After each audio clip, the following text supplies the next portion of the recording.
नमस्कार दोस्तों। आप देखें कि पहले के ट्रेंड में क्या होता था कि लोग ना पहले बैंक में एफडी करते थे या फिर प्रॉपर्टी या फिर हम ब्याज पे पैसे लगाते थे। लेकिन आज की तारीख में ज़्यादातर मूव हो गया है शेयर मार्केट की तरफ। हर गली चौराहे नुक्कड़ पे आपको शेयर मार्केट, म्यूचुअल फंड्स, ऐसे लोग चर्चे करते हुए मिल जाएंगे आपको। इसका रीज़न क्या है? इसका रीज़न है कि लिक्विडिटी, ट्रांसपेरेंट सिस्टम है पूरे इसके अंदर। कभी भी पैसे आप निकाल सकते हैं, डाल सकते हैं और ट्रांसपेरेंट हो गया है। इसमें काफ़ी हद तक हमारा इंटरनेट का भी योगदान है, क्योंकि इसमें इतनी सारी सहूलियत हो गई, इतने सारे आपके पास ऑनलाइन ऑप्शन हो गए हैं इन्वेस्टमेंट करने के, कि जिससे आप कन्वीनियंट हो गए। आज के नया युवा पीढ़ी जो है सो म्यूचुअल फंड के रूट से या स्टॉक मार्केट के रूट से वो इन्वेस्ट करते हैं। लेकिन पैसे बनाते हैं या नहीं ये देखना है। सिर्फ वो ट्रेंड कर रहे हैं, पैसे लगा रहे हैं, डाल रहे हैं, निकाल रहे हैं, पैसे बन रहा है या नहीं। पहले के टाइम पे क्या होता था कि यार कोई इन्वेस्ट कर रहा है बैंक की एफडी में ही तो पूरे टेन्योर तक टिकता था। प्रॉपर्टी में लगाया तो हमारे बाप दादाओं ने खरीदा और पोता या उनके बच्चों ने उनको बेचा, तो एक लंबा खासा कॉर्पस बनता था उसको। लेकिन म्यूचुअल फंड में क्या हो रहा है, शेयर मार्केट में क्या हो रहा है, इंट्राडे लोग कर रहे हैं, लोग रोज खरीद बेच रहे हैं। इससे क्या हो रहा है कि कुछ भी नहीं हो पाता, पैसे बनना मुश्किल हो पा रहा है। फिर भी म्यूचुअल फंड में लोग टिकते हैं। शेयर मार्केट के मुकाबले में म्यूचुअल फंड में लोग टिकते हैं। लेकिन म्यूचुअल फंड में भी लिक्विडिटी इतनी ज़्यादा है, आपका अभी जब स्टार्ट करते हैं इन्वेस्टमेंट तो आपका टाइम रहता है 5 साल, 10 साल, 15 साल, 20 साल। लेकिन महीने, 2 महीने, 6 महीने, साल में कुछ ना कुछ ऐसी जरूरत आ पड़ती है कि आप वहाँ से पैसे निकाल लेते हैं। और पैसे निकालते हैं तो फिर ऑब्वियसली भले ही वो नुकसान में हो, फायदे में हो, आप निकाल के चले आते हैं। अगर आप म्यूचुअल फंड की एसआईपी चलाते हैं या लमसम करते हैं तो आप देखिए शुरुआत के जो 6 महीने, साल का जो पीरियड होता है, ज़्यादातर तो ये देखा जाता है कि कभी कभी माइनस भी दिखता है।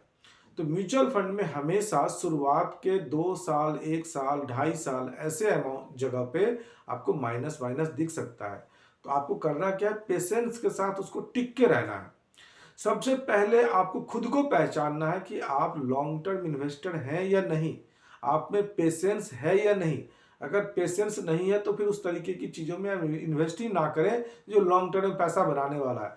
फिर शॉर्ट टर्म का ड्यूरेशन का ही कोई प्रोडक्ट ढूंढिए जहाँ पे आपको पैसे बना के देने वाला है, क्योंकि लॉन्ग टर्म में पैसा आपको टिकने पे ही मिलेगा। म्यूचुअल फंड कितना भी आप देख लें कि म्यूचुअल फंड सही है, म्यूचुअल फंड बहुत अच्छा है, पैसा बना के देता है, लेकिन टिकने पे ही देता है। कभी कभी हो सकता है कि आपका संजोग काफ़ी अच्छा हो कि 6 महीने, साल भर में आपको अच्छा पैसा मिल जाए, नहीं तो पैसे बनते नहीं हैं म्यूचुअल फंड के अंदर। हमेशा 5 साल प्लस का हॉरिजन रखें आप, तभी पैसा बनेगा। कोई भी फंड उठा के देखिए आप, शुरुआत में ही आपको 2, 4, 6 महीने के अंदर आपको माइनस माइनस भी दिखता है। कोई एनएफओ आता है, साल भर तो को परफॉर्म नहीं करता है। लोग कहते हैं कि साल भर हो गया परफॉर्म नहीं किया, लेकिन वो परफॉर्म कैसे करेगा, उसको टाइम चाहिए। बिना टाइम का कुछ होता नहीं है। अगर आपने कोई अपने बाग में आम का बीज लगाया तो वो साल भर, 1.5 साल में तो नहीं देगा ना फल। उसके लिए आपको 5 साल, 7 साल सींचना पड़ेगा उसको।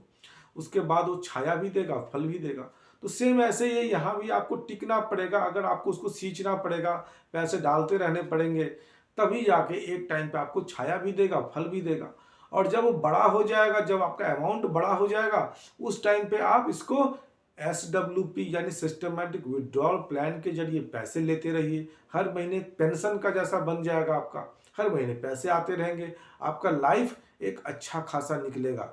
तो शुरुआत में इसके लिए आपको टाइम देना है। बिना टाइम दिए तो कहीं भी कुछ नहीं बनने वाला है। कितना भी कोई कुछ कर ले, कितना भी कोई भी फंड अच्छा परफॉर्म कर ले, हम और आप करते क्या है, एक अच्छा फंड ढूंढते हैं जो टॉप परफॉर्मर है, उस फंड में पैसे लगाते हैं। लेकिन ये देखिए ना, जो टॉप परफॉर्मर है वो टॉप बन चुका, उसने साल, 2 साल, 3 साल में अच्छा रिटर्न दे दिया। अब दूसरे फंड में भी पैसा बन सकता, हो सकता है वो फंड भी आगे परफॉर्म करे। लेकिन हमेशा परफॉर्मेंस देख के आप फंड मत ढूंढिए। आप ऐसा फंड देखिए कि आप रिस्क कितना ले सकते हैं, 100% इक्विटी में जा सकते हैं, या आप डेट फंड को जाएंगे, हाइब्रिड में जाएंगे। आप अपनी रिस्क देखिए, अपनी उम्र के हिसाब से रिस्क देखिए। अगर आप 30 साल की आपकी उम्र है तो कम से कम 30% डेट, बाद बाकी 70% आप इक्विटी ले सकते हैं, या 30 साल की एज में आप इक्विटी को बढ़ा भी सकते हैं। तो ये आपको एक फंड मैनेजर आपको सजेस्ट करेगा, और आप खुद से भी सजेस्ट कर सकते हैं, देख सकते हैं, खुद से भी अपने आप से जान सकते हैं कि कैसे करना चाहिए आपको। तो जबकि आपको नॉलेज होगा तभी आप इस चीज़ों को कर पाएंगे। अगर आपको ये अच्छा लगे तो प्लीज़ इसको लाइक, शेयर, सब्सक्राइब जरूर कीजिए। हमारा व्हाट्सएप नंबर इसी डिस्क्रिप्शन बॉक्स में है। अगर आप हमसे भी कांटेक्ट करना चाहें तो अगर आप मैसेज डालेंगे तो हम आपको जरूर इसके बदले में रिप्लाई करेंगे। कोई भी क्वेरी है तो आप क्वेरी भी डाल सकते हैं। धन्यवाद दोस्तों, नमस्कार।